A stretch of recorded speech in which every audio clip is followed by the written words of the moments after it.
In this birth story episode from Jodi, she shares what it's like to give birth under circumstances where you don't have a lot of options available to you. I have to say that this was a difficult story for me to hear.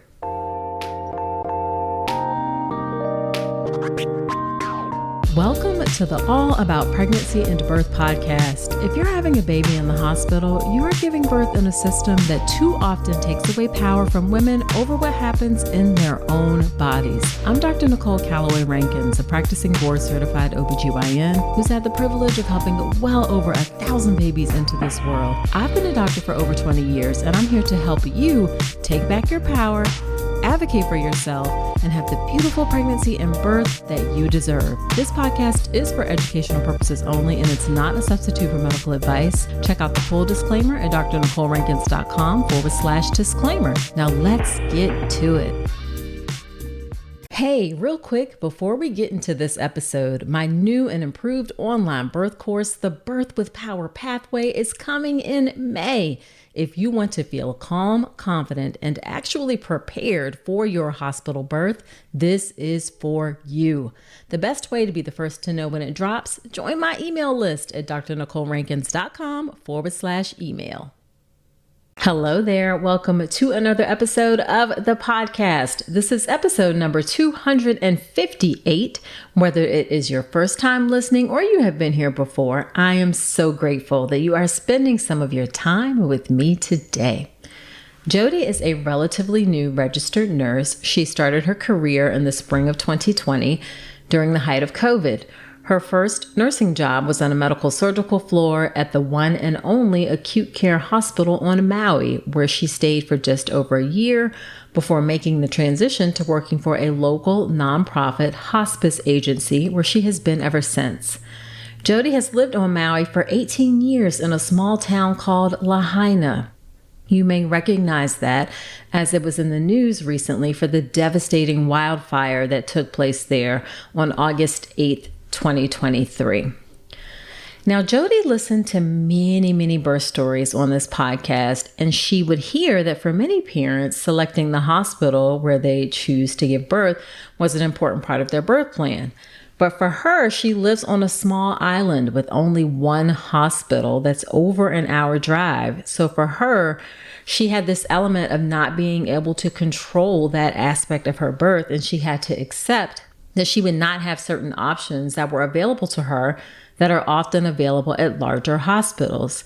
She did have a birth plan, but she never anticipated that her labor would progress so quickly. And even though she wanted to avoid an episiotomy or any type of assistance during her birth, all of that went out of the window when her baby was in distress and her baby had to get here quickly. She ended up having an episiotomy and a forceps and vacuum birth with no pain medication. And then after birth, her placenta had to be removed by hand manually in pieces, and that took over an hour. And again, that was also without pain medication. This was a very hard story for me to hear, that she had to endure so much without pain medication, because it really doesn't have to be that way. However, Jodi felt that because she went into her birth with an understanding that things may not progress according to her plan, and she gave herself permission to accept interventions that she may not have anticipated wanting or needed, that helped her to remain pretty calm and focused during what was a difficult vaginal birth.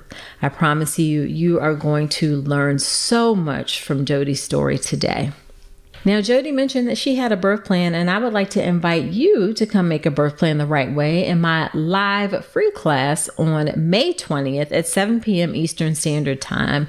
In it, we actually do talk about some of the things that can be done when you have limited options. So I highly encourage you to join the class. It's a fantastic class. Folks love it, love it, love it. And I love teaching it live. So join me on May 20th. You can register for the class at drnicolerankins.com/birth plan. All right, let's get into the birth story with Jodi.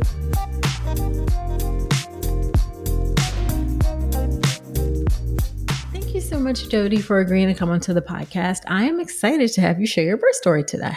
Oh, thank you so much, Nicole. I'm very happy to be here too. Yeah. So why don't you start off by telling us a bit about yourself and your family? Well, I am 39 years old, and I was 38 when I had my son. He was my first and only baby right now. He's now 15 months old. And so we live in Maui, Hawaii. We actually live in Lahaina, which you guys, some of the listeners might have remembered was in the news about 6 months ago because we had a really, really devastating wildfire here. Yeah. We're fortunate in that our home was spared. We live about like 8 to 10 miles from where the burn zone was, but it really just completely, destroyed our whole town, unfortunately. Yeah. And so, my boyfriend and I, we've both lived here for almost 20 years. Oh, wow. Okay. And so we've really made this our home. And like I said, we just have our one son. He's 15 months now. So he was born in November of 2023. Okay. Okay. All right. Yeah. And has the town started to recover from the wildfires? It's going to be a very long, slow process. We just had the 6-month mark on February 8th. And really, we only are in the very beginning of the cleanup phase. So I think for anything to actually be rebuilt could be many years down the road. Yeah. Some people are saying it could be anywhere from 5 to 10 years until the town is actually back to what it may. It'll never be back to what it was. Sure. But sure. Yeah. Still a very ongoing struggle out here. Oh, goodness. Yeah. Well, if you have any resources or things where folks can help, then please feel free to share. I don't know if there are any organizations or things or do you know of anything? I know the Lahaina Strong movement is a really good local movement. I'm sure they have a presence. They do have a presence on social media, on Facebook. So they're sharing, the ongoing issues that are still coming up as far as housing, which is really the big one. I mean, there's still lots of folks, thousands of people living in hotels at this point. No end in sight. So I think the Lahaina Strong movement would be a good one that people could maybe look at and see some issues. Okay. Well, we will put that link. We will put that link in our show notes. Oh, thank you. Well, I'm glad to hear that you weren't affected by it. And I'm also glad, as I said, for you to come and share your birth story. Yes. So in order to understand what happens with the birth, we got to understand what happens with the pregnancy. And I think a little bit, your story also is important because you were in a little bit of an indifferent environment in terms of the choices that you had available to you. So why don't you start off by telling us a bit about your pregnancy and your prenatal care? What was that like? Yeah. I had a pretty, uneventful pregnancy. I feel like I was pretty lucky as far as I didn't have any complications. Starting off first trimester, I had a little bit of not even morning sickness, but just sort of ongoing. I would describe it as like car or motion sickness throughout the day. Just feeling like generally really tired and just kind of that queasy feeling. But I never threw up or I never had anything that was to that extent. So I was pretty fortunate in that.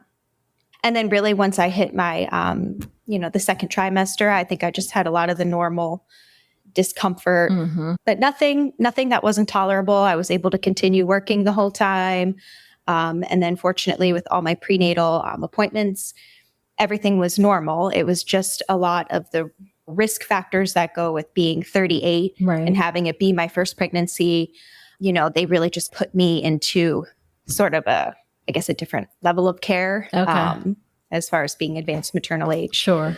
So, but other than that, I really felt pretty good throughout most of my pregnancy. Okay. And were you otherwise healthy other than being advanced maternal age? Yes. Okay. I don't have any, any other risk factors or anything going on. It was just my age, really. Okay. And how did they make you feel, I should say, about being over 35? Yeah. It really depended. So I have Kaiser for insurance. They're like a large network out here. So I saw probably 8 different doctors. Each appointment was somebody different. And so I never, really built that great of a relationship with any one of the OBGYNs. It was just always somebody different. And of course, I didn't know who was going to be on call, that when it came time to deliver my son. So, it was good that I got to see each of them Some of them were very supportive in just, don't mind the fact that you're over 35. Just, we're going to go by what you feel and what's going on with the baby. And then others, I really felt like, especially when it got closer and I went to my final 40-week appointment, the doctor I saw for that visit, he really was pushing to induce me like that day. And it was all based on just my age. Okay. And it was even, I remember I went to that visit the day before my due date, and he was like, he wanted me to go get induced that day, even though I wasn't really, everything was fine. Right. There were no problems. I wasn't dilated. Right. There was no problems. Right. But again, he kept citing this one study, and I can't remember the name of the study, but there was something that he kept citing as the reason why I should go get induced. Like the ARRIVE trial, maybe? Yes. Yes. Yeah. That was the one. And he even, I remember it's funny because it even got to the point where, I told him during the visit that I was feeling good and, I didn't want to get induced. I wanted to keep going. It wasn't even my due date. Right. And you could tell he was kind of half listening to me, but not really hearing me. And then I got in the car and I drove away from my appointment, and I'm feeling great and I'm just in a good mood. And he even called me as I'm driving away from the appointment just to say, I just want to check in one more time. I'm going through your history and, I really think that, induction might be a good, something that we should really, really consider. I'm like, did you just call me after we just went over this? Crazy. But he did. Yeah. Interesting. I mean, what made you stand strong and say, no, thank you? Like, I'm not interested. Because I was feeling great still. I guess at that point I hadn't had any Braxton Hicks. I had lost my mucus plug at that point, but he did do a cervical check at that visit. I wasn't dilated. My blood pressure was great. There was nothing, there were no concerns. And, I really, my birth plan, I knew I was going to have a hospital birth, but, I was really hoping for low to no interventions. Sure. So I had no problem really just telling him, no, I am a nurse, even though my world is not, babies at all. Right. But I think just maybe having a little bit of that background going through nursing school. Sure. I just felt like, no, I'm good. Right. Okay. Okay. What kind of nursing do you do?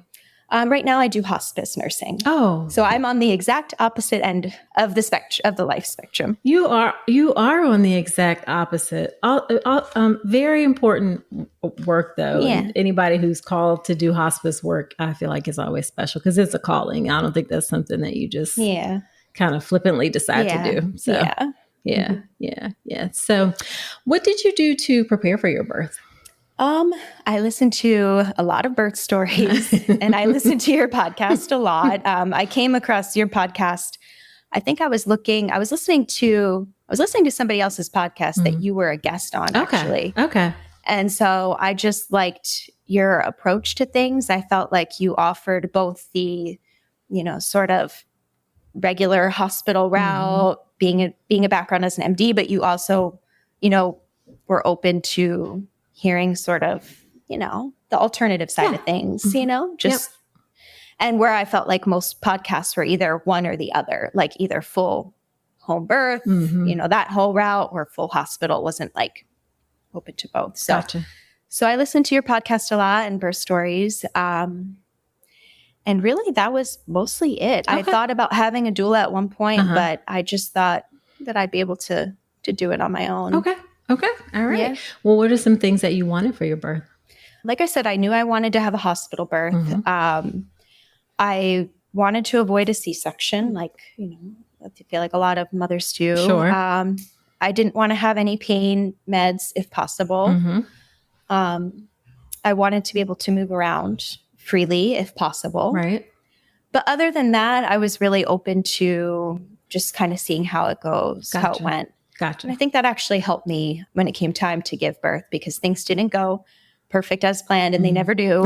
Or maybe they do sometimes, but often they might not. Yes. And so I think that was actually helpful. And, I remember at one point I was like, I don't really want an IV. I don't really want to have, be connected to anything. And then one of my friends who works in labor and delivery, she's like, getting a little fluid sometimes is really not not the worst thing when you're giving birth. Right. And I'm like, yeah, she might be right. Right. So Right. I kind of was open to what would come. Okay.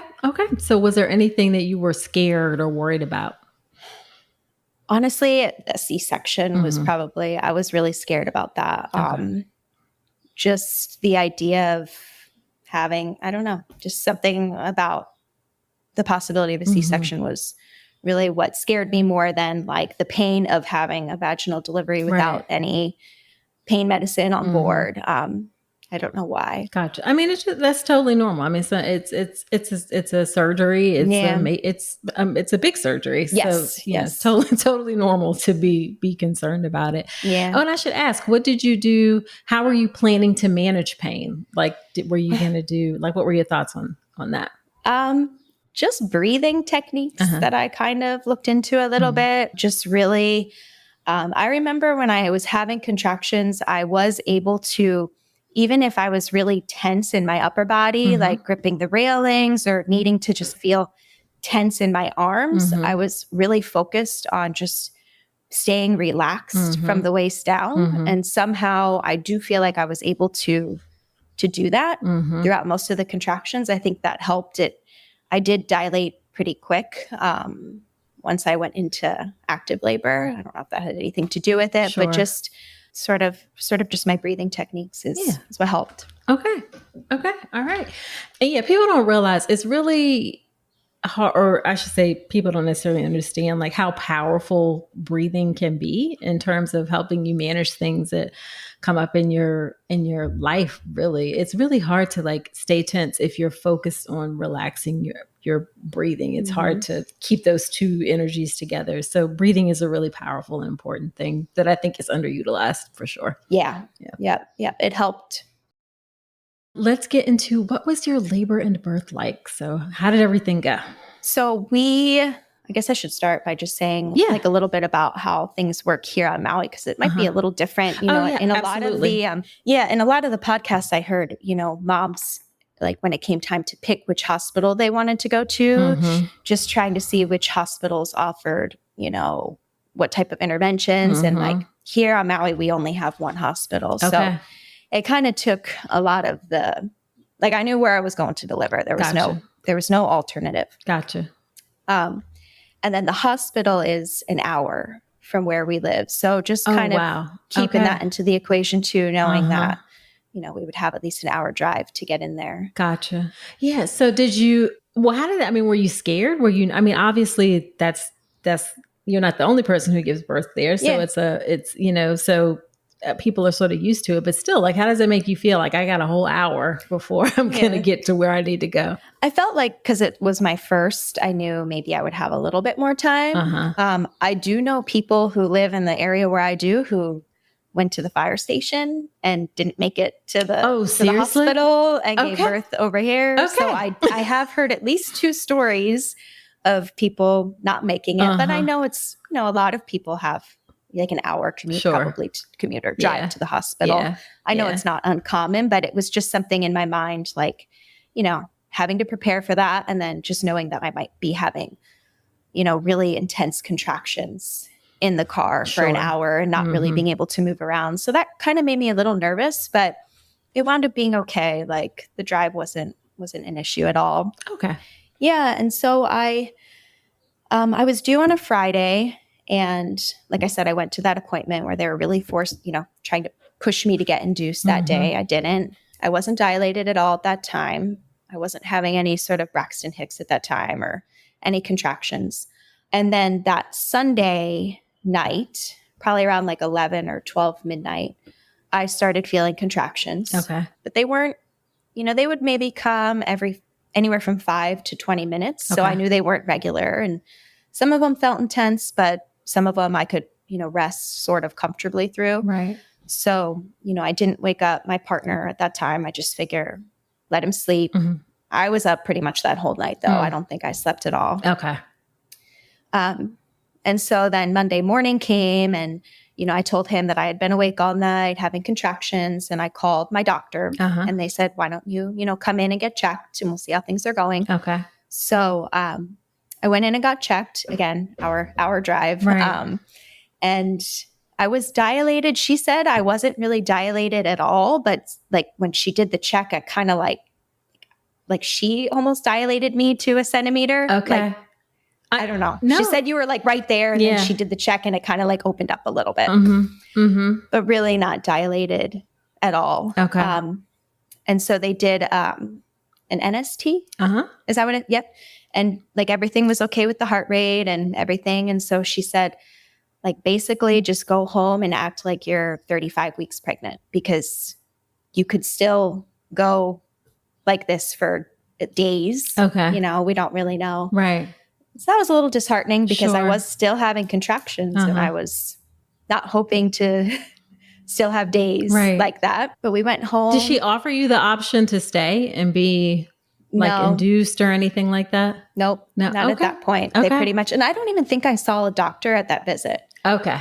I think I just saw a nurse. Got it. Yep. Okay. Yep. Okay. That's probably why. Because I'm guessing a doctor would have maybe said, just just try to stay and be induced. But yeah.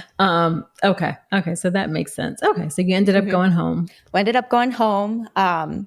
Same thing all that night. So this is Monday night now. Had contractions. They felt a lot worse at night. I don't know if that's a thing or if it was maybe just because you're not I wasn't distracted by anything. So again, Monday night, had contractions most of the night. And then Tuesday, just stayed at home or stayed close to home. We went to the beach that day, just tried to kind of relax. And then Tuesday night or Tuesday evening, like around 5:00 is when I could tell the contractions were becoming more intense, closer together. I was using a contraction timer. So I knew, okay, we're looking at like now they're consistently every 5 minutes. Gotcha. So kind of felt like Tuesday night is when things really it became real. Okay. You're like, okay, now this is what they meant when they said that things were going to be intense. Gotcha. So when did you go back to the hospital? So we went back to the hospital Tuesday night around 9. I called the nurse and spoke with her, told her what's going on. She told me to come in, and then we got to the hospital maybe between 9 and 10 on Tuesday night. And then when they checked me in, I was already dilated to a 6. Okay. All right. So that was reassuring. I was like, okay, this is something now. Yes. Yeah. Okay. So then it was like, all right, it's go time. Yes. And then what happened from there? So they hooked me up to the Toco, to the monitor, started my IV, and then just kind of had me relax for a little bit. Like I said, she checked me. I was a 6. My water still hadn't broken. Okay. But the nurse just kind of left and let me do my thing in the room. The doctor came in shortly after and offered me an epidural. I told him, I wasn't really interested in it. He said, the anesthesiologist is here, on the floor. We could do it now. I said, no, I'm okay. Right. And so I did ask the nurse, I think shortly after that, if I could take the monitor off and walk around a little bit. And she told me that because my son's something with his heart rate. Okay. She really didn't feel comfortable having me not on the monitor. Okay. And then they gave me, because of his heart rate, she did wind up giving me some fluids at that time. Okay. Like a liter of fluids just to try to, I'm not really sure, what. Yeah. So she gave me some fluids in my IV and just told me I needed to stay hooked up to the monitor. Okay. Yeah. So then how did things progress from there? And I guess I should say, could you at least did you have any mobility in the room? To me, it was really hard. I mean, with the monitor on, I couldn't get out of the bed. I guess I don't know if I could have. To me, the monitor was really uncomfortable because even if I would just try to shift, those bands would just go into the wrong position. Right. And so I really, honestly, from the second I got to the hospital and I was in the bed, I did not leave that bed until my son was delivered. I never once got up and walked the hallway or used the bathroom or anything. Okay. I was in the bed the whole time. Okay. All right. That was tough when you're trying to manage labor without medication, I'm sure. Yeah. Yeah. I was able to shift. I remember she kept having me go, position me on my side. I think because he was having frequent decelerations with each contraction. So she kept trying to do position changes with me, but it was hard just to be in the bed Okay. the whole time. Yeah. And did they offer for you to maybe sit on a birthing ball or anything like that? Nope. No. Okay. Nope. Oh, that's unfortunate. I feel like we have the peanut, what are they called? The peanut. Yeah, the peanut. Mm-hmm. I think our hospital had those, and maybe we had birthing balls too. I didn't see one in the room, but it was definitely never brought up offered. or anything. Okay. Nope. All right. All right. Yeah. Yeah, that's tough. So then how did things proceed after that? So I think because of again, they just kept mentioning his heart rate as being concerning. And so the doctor came back in the room, and he wanted to break my water to try to get the birth going, to try to speed things up. He said, we really need to work on getting this baby out. Okay. So let's break your water, and which I agreed to. I said, okay, I'm okay with that. Right. So he did. And I don't really remember the contractions or anything changing that much after he broke my water. Okay. And how long had you been there when I want to say maybe like 2 hours. Okay. It gets kind of, but yeah, I would think maybe roughly. 2 hours. Okay.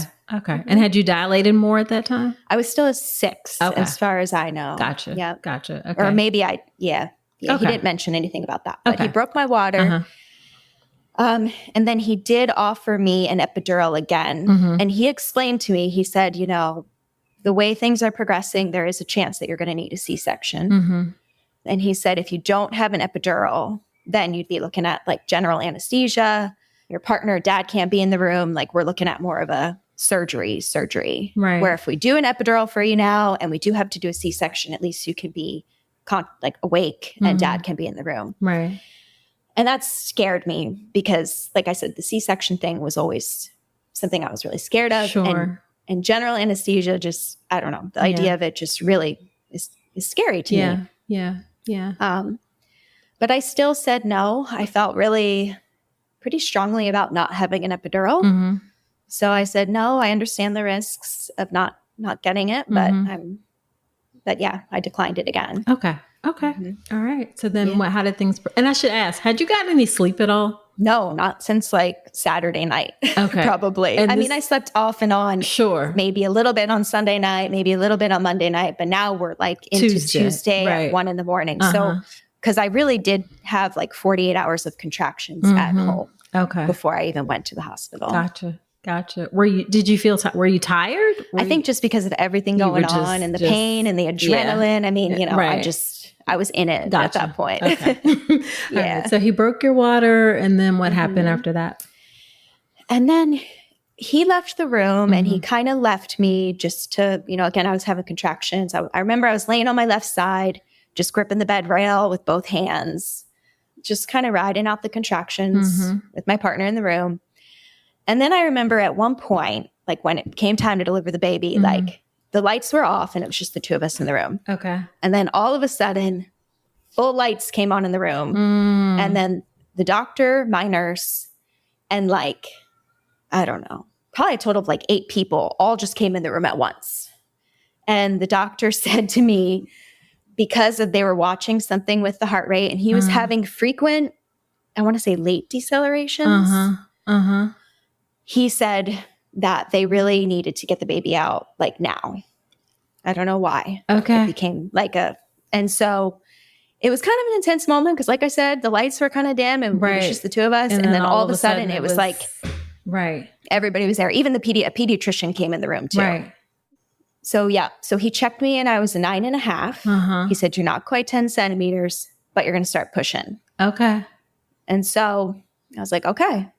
I was ready at that point. Right. And I remember the way that he phrased it was actually like it stuck with me because he said, you're going to curl up and around your baby and you're going to push down.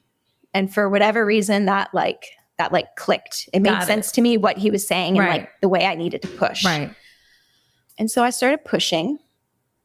And I don't know at what point during pushing he told me I was going to need to have an episiotomy, which was something that I really wanted to avoid, but I feel like it wasn't even a discussion at that point. There was no like, this is why you're going to need one or like even giving me the option to maybe decline it. He just was like, we have to get the baby out. And so this is what I'm going to have to do.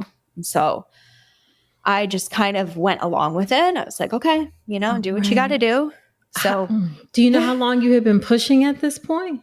I don't think I was pushing for very long. I would say not an hour. Okay. Maybe an hour. Okay. Maybe an hour. Right. Yeah. Okay.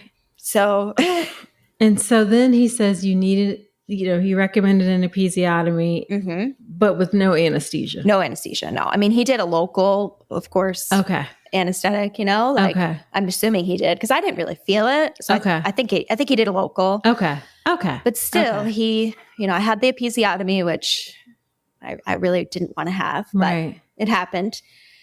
And then shortly after that, I kept pushing and everything. I mean, again, this is my first baby, so I don't know what's normal or not, but I just felt like the energy in the room was just so intense. I mean, I had like nurses, nurse aide, doctor, everybody was just like screaming at me with each contraction, like to get the baby out. Right. And I don't know if it was, he did wind up having the cord wrapped around his neck twice. Okay. So I'm not sure if that's why it became like what felt like an emergent situation. Right. So the episiotomy happened and then the doctor ended up having to use forceps for my delivery for pretty much, I mean, it felt like he started using them early on in the contractions. And so that part was just, it was just awful. Forceps delivery without any pain meds it was pretty bad. It was really painful. Yeah. Okay. Yeah. Oh, wow. Okay. What did he say? Why? I mean, was it just, we just need to get the baby delivered? It always felt like it all came back to his heart rate and that we needed to get the baby delivered to avoid a C-section. Okay. But to me, that was like always the conversation. That was my understanding. Sure. Yeah. But it just felt like there was just so much pressure for me to push him out and get him out. And then, like I said, the forceps was just, I mean, he used them, with each contraction, I would push 3 times. And so it felt like with each contraction, he was using the forceps because I could feel what felt like just being ripped apart. Honestly, it was very, very painful.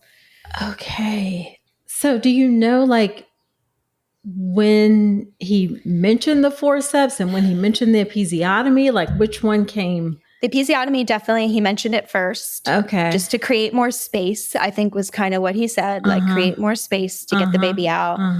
And then the forceps was like mentioned. But again, I feel like everything just was happening so fast that I didn't really get to like ask if it was really necessary. I just felt like there was a lot of, like I said, like pressure for me to get the baby out. Right. Okay. Sometimes I have to wonder because one of the nurses at one point came in and I heard her kind of giving the doc like a little report on the side that they had gotten another call that a mom was coming in and she was either a scheduled C-section or they knew she was going to be a C-section. So I don't want to think this of the team, but I'm like, I wonder if, knowing that another mom was coming in, if he was the only doctor on call, did they try to like quick, really hurry up my delivery? Right. I don't know. That's just. Yeah. I mean, you hate to think that, but yeah. Oh goodness. Okay. So then, I mean, typically we only use forceps over about 3 contractions. I mean, at the most. Oh, interesting. So yeah. So, I don't know. It's just hard to say what happened in your own situation without seeing, but you felt like it was. I felt like he used them with each contraction. Okay. I think so. Again, hard to say because it was just, now I'm going to ask my partner then if he remembers because he said it was just, kind of shocking for him too to see the forceps and I don't know how they're being used. Was this an older doctor or? No, he was a younger doctor. Okay. It is interesting though, because my postpartum nurse said that of the care team, the 8 Kaiser doctors, he is really the only one who he's ever seen use forceps. Okay. I was scared to say, because not a lot of people use forceps so much anymore. And and that's what, then when I saw like the doctor I saw postpartum was not the doctor who delivered my baby. It was a different doctor who had come on at that point. Right. And she told me too that she doesn't use them. She said that it's really because a lot of doctors don't feel comfortable with it. Like Mm-hmm. and she said, the doctor who delivered my son, he feels comfortable and he can use it like an extension of his hand, was Sure. the phrase she used. Okay. But I've never talked to anybody who's had, none of my friends or people I've talked with has had a Right. forceps delivery. Yeah. So Yeah. It's not, more doctors use vacuum as opposed to forceps. So I had that too, but I didn't know I had a vacuum until the day after, like postpartum. wait, The what? postpartum.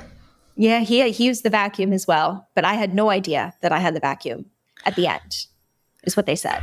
How did you find that out? The doctor who came in and saw me the next morning, she was like just telling me a little bit about the birth. And she said, I see you're she called it a surgical vaginal delivery. You had forceps and a vacuum. And I'm like, oh, I didn't even know that I had a vacuum. Nobody told me Right. while I was giving birth. And I didn't feel that part of it. I don't know. But yeah, that never came up in the delivery room. And then my partner, he said, he was like, oh yeah, they did use that like at the very end just to bring him out all the way. But I didn't know.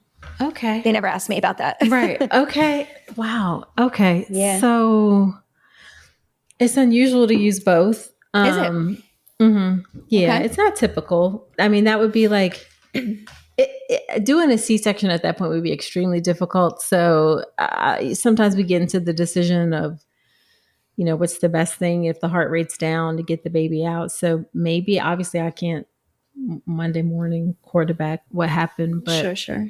just definitely interesting. Okay, so baby comes out, and you said he had a nuchal cord twice, around his neck. But how did he look? Like, was he responsive? Like, I think he was totally fine. Like because he had the nuchal cord, I didn't get to do like delayed cord clamping or like have him on my chest right away. They pretty much just whisked him off to the corner where the pediatrician was.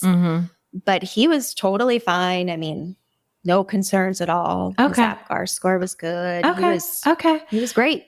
Did they bring him back to you pretty quickly? I'd say maybe 15 minutes. Okay. Or so. Not right away. It was not right away.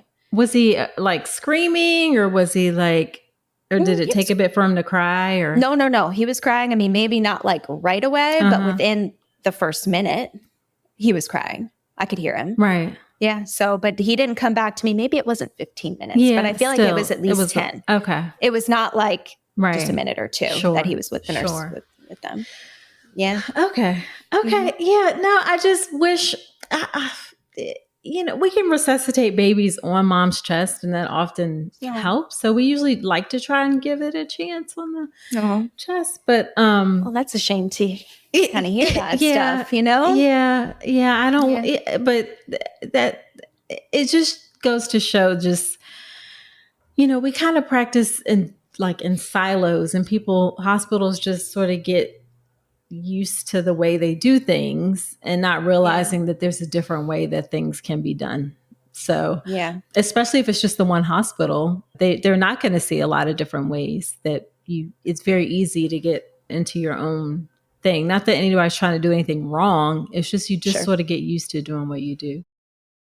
Let's talk about what happened with the placenta, because I know it was more after that. So what happened with that? Yeah. So the short of it is that I didn't deliver the placenta, even like with Pitocin. So I remember they brought my son back and he was on my chest, and the doctor told me that he was gonna start working on my repair, which took a long time. Okay. He said, when I asked him how many stitches I had, he said, it's a lot. We don't count them because it's just a running stitch. But, he said I had quite a few internal and external stitches. So he was working on the repair. I had my son, and then my IV had failed. So they didn't give me Pitocin in the IV to kind of stimulate contractions for the placenta to come out. But they gave me an IM injection of Pitocin. Right. And then nothing was really happening at that point. I think maybe like a little piece came out, or he tried to go up and like manually remove it, but it wasn't coming out. Okay.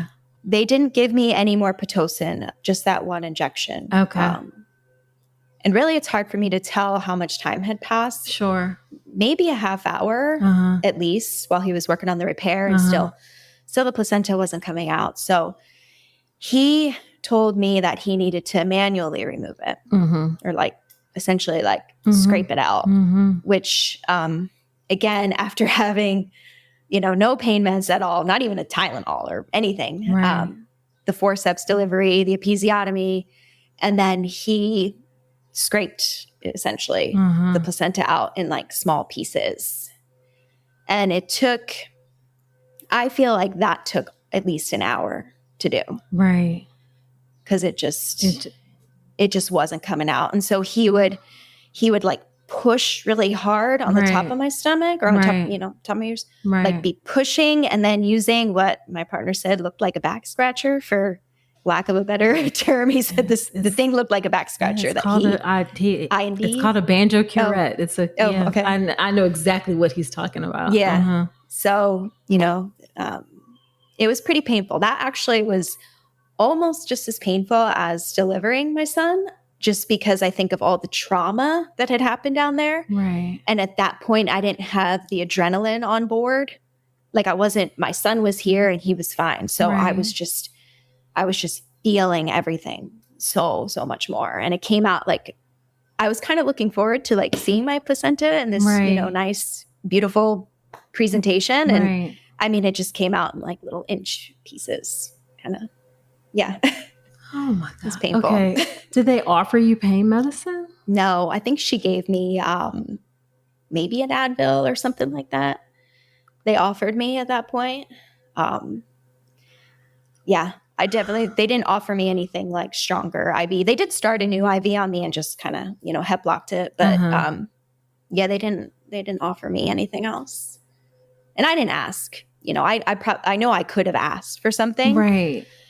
But I didn't, because I felt like I was handling it okay. But in hindsight, just with all the pain that I had, like postpartum, I feel like it could have maybe helped at least, for those next 24 hours being in the hospital. Sure. Like the pain it lasted. I can imagine. Yeah. So then once everything was settled, then what was the postpartum period like for you?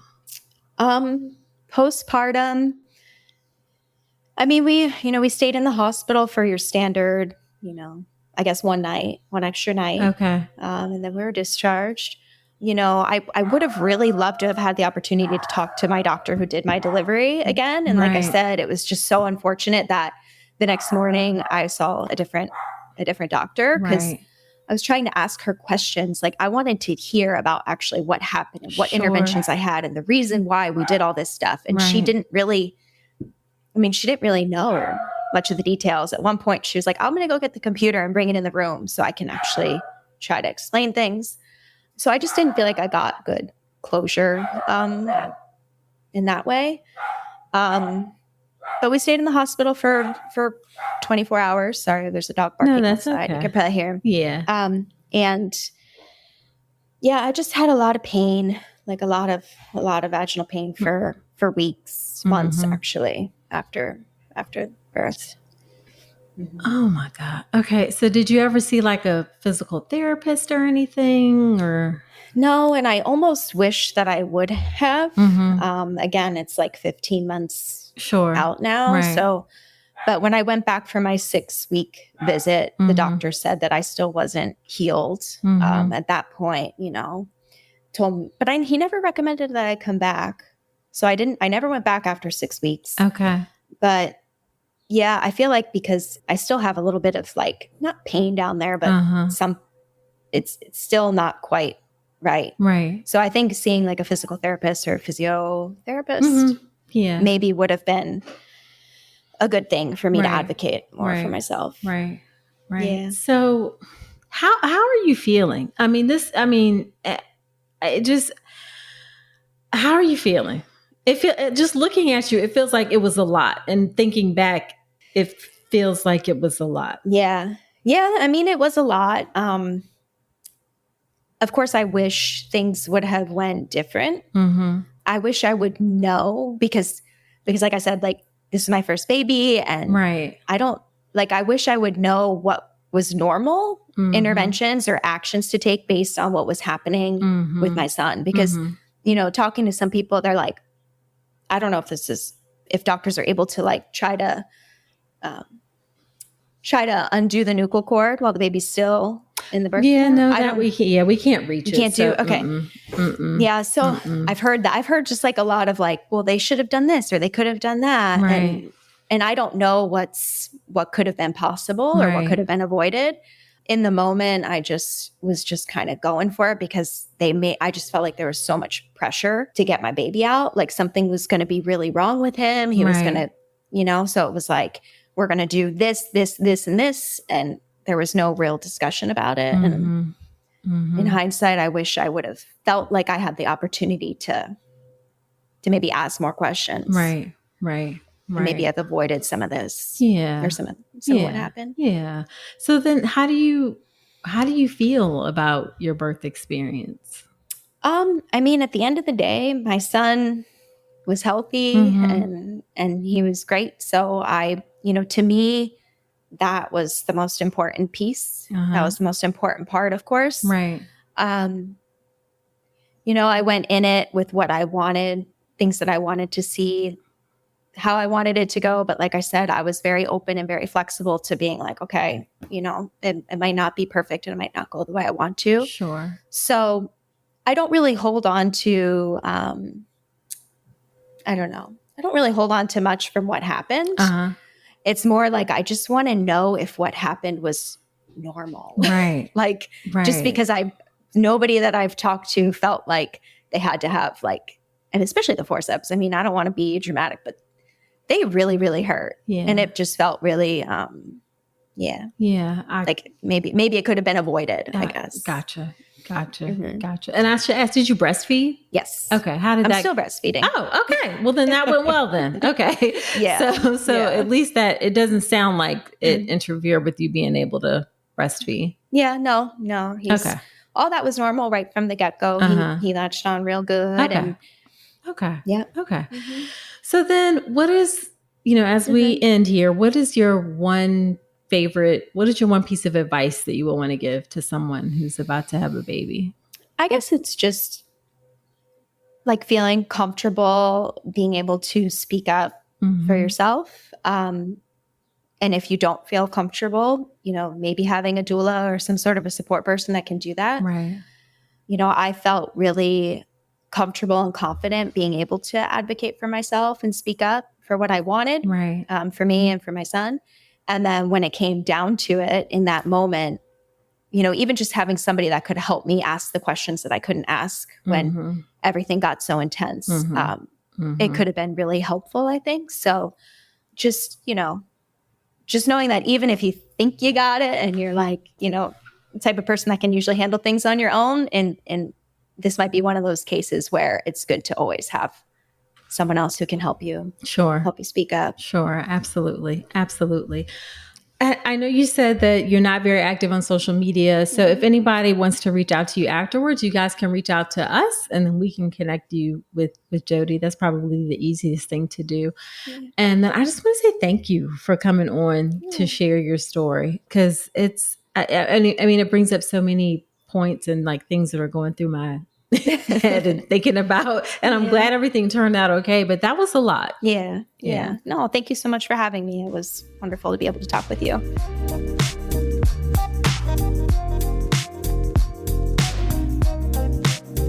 All right. Wasn't that something in that episode? I so appreciate Jodi coming to share her story on. Again, that was really difficult and challenging to hear, and I appreciate her having the strength and courage to come share that with us. Now, after every episode, when I have a guest on, I do something called Dr. Nicole's Notes. And here are my Dr. Nicole's notes from my conversation with Jodi. I do want to say that rural and remote medicine, and particularly labor and birth, can be very challenging, actually. I do want to make some space for that. They're often doing a lot and trying to serve communities without the same level of resources as bigger places. As a result, more and more rural places are closing because they can't keep up And unfortunately, it's leaving people without options. Now, when you don't have a lot of options, either for your doctor or for the hospital because of where you are located, there are a couple things that are really important. One is education. Education is going to be so important. So you are able and ready and informed to advocate for yourself. You can do an online childbirth education, like my online childbirth education class, the birth preparation course. That's a great option when you don't have a lot of options around you. You can check out the birth preparation course at drnicolerankins.com/enroll. And if you use the code Dr. Nicole, you can get 10% off. But education is going to also potentially include reading books, or it's going to include listening to podcasts or some sort of other combination of things so that you're really informed going into your birth experience. That's going to be crucial.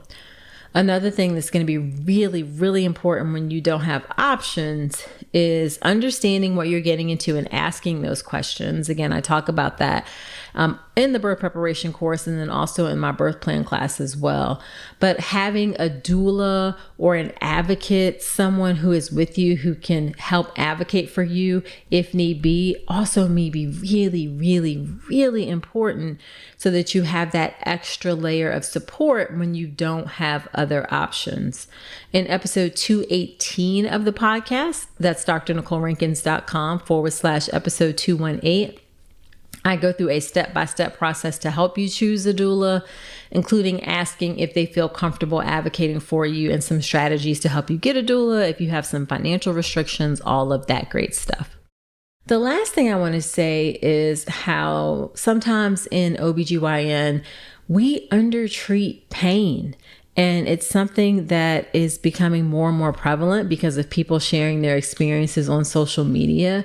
But there's definitely some element of kind of like tough it out, go through the pain without offering adequate pain medication for procedures. Something that's on social media that has gotten a lot of attention is IUD placement, so intrauterine device placement, and how some people have had very painful experiences with that and felt like they haven't been offered adequate pain medication for that. In general, I think we just don't necessarily take the pain of women seriously. And if you're from a marginalized community, like a Black person or a woman of color, then that can be even more of a problem that your pain isn't taken seriously. Jodi absolutely should have been offered more pain medication or even going to the operating room to help get that placenta out. She should not have had to endure an hour of trying to get this placenta without adequate pain medication on board. That just is absolutely unacceptable. Now, I will say in my own experience, I have had to try and quickly remove a placenta or address bleeding and remove clots from the uterus without pain medication or as pain medication is being administered. Generally, my process is that I'm going to say like, this is going to be painful, this is going to hurt, but it's not going to take long. So do you want me to give you pain medicine to get through it? Or do you want to just go ahead and it'll take a few seconds and we'll get it done? So I offer people that option. Now, there are some circumstances where even waiting for the pain medication isn't safe because there's so much bleeding that we need to get it under control right away. And in that case, I'm very much so explaining, I'm so sorry. This is going to be uncomfortable. I'm so sorry, but I have to do this because the bleeding is so severe. I need to get this done because this bleeding is too heavy and it's getting life-threatening. So I communicate that as clearly as I can to the woman, to the family, so they understand what's going on. And then we get pain medication as soon as possible. Definitely, if I anticipate that things are going to be longer, or if I'm using any sort of surgical instruments, then I'm taking someone to the operating room in order to address like a placenta that isn't coming out. I'm not going to sit at the bedside and do that for so long because that just breaks my heart that anyone would have to have that sort of experience. Okay, so there you have it. Please subscribe to the podcast wherever you are listening to me right now. And I'd love it if you leave me an honest review in Apple Podcast. It helps other women to find the show. And it also helps me to hear what you think about the show. I do read all those reviews and I love to hear what you think. And I do shout outs from those reviews from time to time. Also, please come join me in my live free class, Make a Birth Plan the Right Way. You are going to love it, love it, love it. It is jam-packed with information. And at the end, I stay for about half an hour and do a Q&A where I will answer any of your questions about pregnancy and birth. So it's a great way for us to connect outside the podcast. You can sign up for that at drnicolerankins.com/birth plan. So that's it for this episode. Do come on back next week and remember that you deserve a beautiful pregnancy and birth.